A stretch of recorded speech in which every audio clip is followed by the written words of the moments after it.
we are living through a time where there is a proliferation of foreign threats in a context which can only be described as a new Cold War. Intensifying competition between the free democratic world, of which we are a part, and the authoritarian revisionist world, which threatens our democratic values and which seeks to overturn the established international rules-based order. And the core tactic used by our strategic adversaries in this new Cold War is foreign interference. An old tactic, but one that has particular relevance and can be done with much greater ease in the modern world. Now, speaking about foreign interference, I wanted to start with perhaps one of the oldest texts on the subject. This is from The Art of War by Sun Tzu. Sun Tzu said, "In the practical art of war, the best thing of all is to take the enemy's country whole and intact.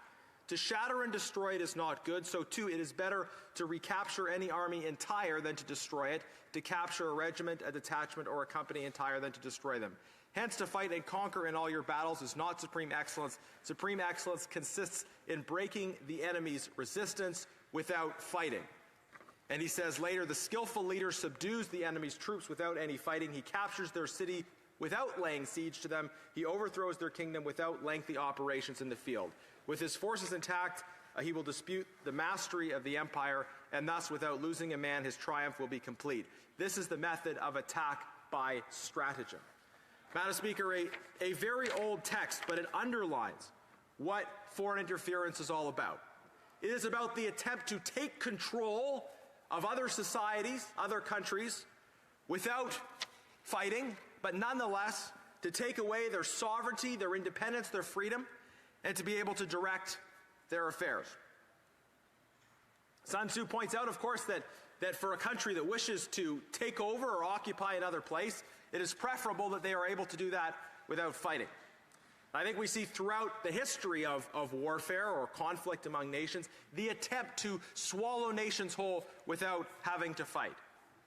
And of course, without this avoids the carnage of war, but it is nonetheless destructive to the freedoms of the people who lose their sovereignty as a result. So when we think about threats to our country, they do not just manifest themselves in terms of violence and carnage, they manifest themselves in terms of the attempts of foreign powers to take away our freedom, to take away our sovereignty without fighting. To paraphrase Sun Tzu, to swallow them whole, Madam Speaker. This is what foreign interference is all about. To gradually take control and shape the directions of decisions in our businesses, in our academic institutions, in our schools, at the municipal, provincial, territorial, and national level. We see this time and time again. This has been the subject of much discussion in this place and beyond. Interference in elections, attacks and intimidations against diaspora communities who have come here seeking freedom but continue to face threats from authoritarian governments beyond our shores that are trying to take over our country through the indirect, subtle means of gradually taking control of the direction of our institutions.